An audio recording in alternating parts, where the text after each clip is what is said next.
Why do you seem to never have enough money? I've been asking myself that question most of my adult life.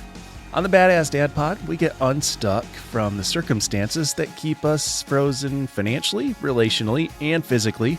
And in this episode, we're going to identify 7 behaviors that keep us stuck financially so that we can cut those things out of our behavioral repertoire and move towards being financial badasses. I'm your lawful good podmaster, Ryan Dunn. I'm a level 8 gym warrior, a level 6 relationship ranger, a level 5 debt mage, and a fellow quester in killing the debt dragon and earning financial independence. I'm not yet financially independent. I'm working on it. I'm flexing a plan to get there. And I'm asking the question about where my money is going less and less frequently, but I still find myself asking it from time to time, Where does all the money go? That question often comes in moments of exasperation, like when I wanted to buy something, but I didn't have the money to do so. It wasn't until I found myself in a job that should have been providing well for my family, but yet I still faced the same old money troubles. That's when I looked at the real reasons I never seemed to have enough money.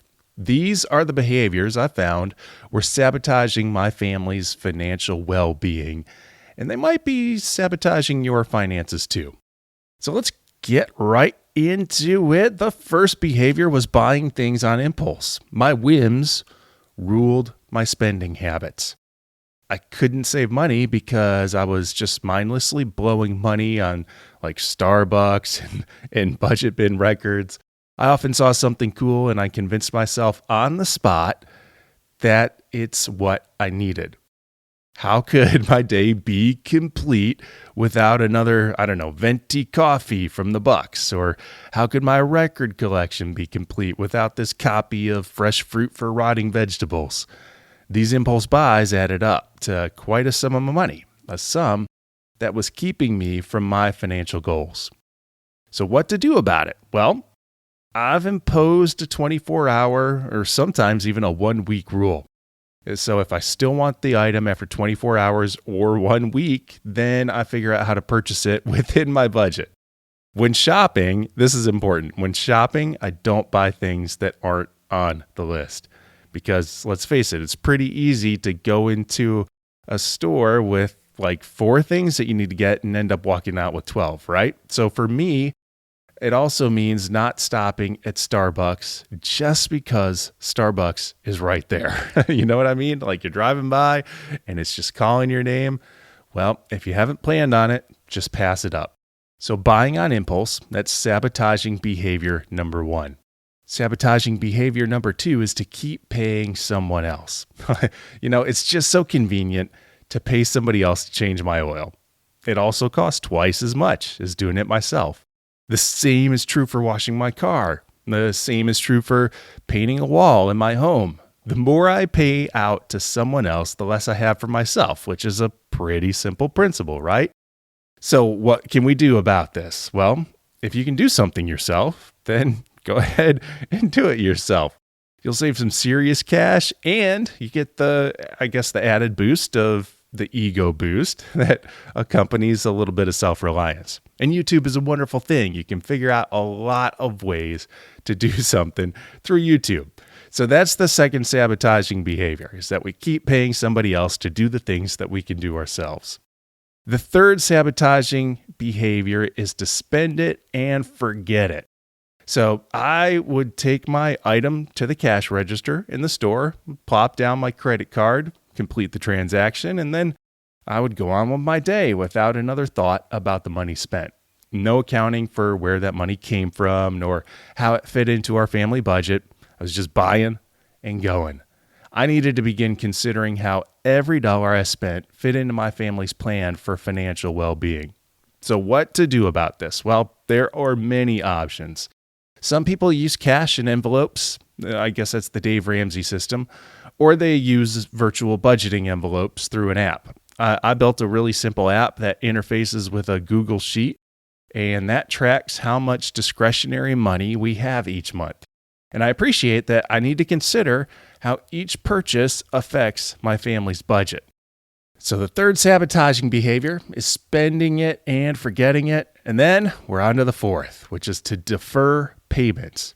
Deferring payments really came as a result of not tracking my finances. And it presented like this. I got new tires because I desperately needed new tires. When paying, the store said they offered a payment plan. Now, understanding that paying for all 4 tires at the present moment would make my finances tight, I took the payment plan.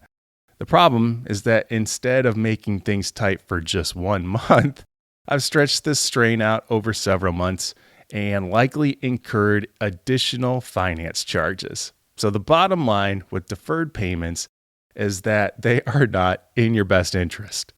Service providers offer deferred payments because they present a chance for them to make more money most of the time, and they're not set up to save you money. You won't make your financial life easier by putting off paying for something. What to do about it? Well, it's simply to avoid deferring at all costs. So figure out a way to pay for everything up front. For luxury items, that means if you don't have the money for it now, then you can't buy it. For necessities, it means dipping into savings. Those finance charges are going to outweigh that money sitting in the bank.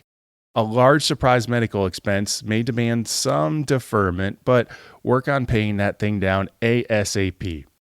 Think of it this way. The quicker you get something paid for, the less you're going to have to pay for it. All right, our next sabotaging behavior is to keep using your credit card. This is really just another way of deferring payment. When you use your credit card, you're simply delaying the pain of having to pay for something. And actually, you're compounding that pain by adding the cost of finance charges and interest to your payment. So what do you do about it? Well, stop using the credit card now. That one's simple enough. On to the next sabotaging behavior, which is to undervalue your time. Every purchase you make represents a portion of your life because you've invested time in earning the money you're now spending. So the $50 shoes you're about to buy might actually represent like 2 full hours of on-the-job time. Are those shoes worth 5% of your work week? What do you do about this? Well, know how much your time is worth. I wrote a whole other blog post. It's up on thebadpod.com about calculating your real hourly wage. You can check that out in order to understand how much you're truly bringing home for the time spent at work. There are also several calculators online if you just look up calculating your real hourly wage. It's valuable to know the value of your time and what that means for your purchases. So that's undervaluing your time is a sabotaging behavior. Final sabotaging behavior is that you don't keep a budget. Yes, I know it's work to keep a budget. For many of us, it's really boring, but it's so necessary. If you don't control that money, your money is going to start to control you. So figure out a budget. See how much you're making, how much you're spending, and where you can and should cut some expenditures. It'll be grueling to begin with, I'll admit it, but it's worth it in the long run. So worth it. What to do about this budget? Well, there are some budgeting apps like Mint that make the process much less painful.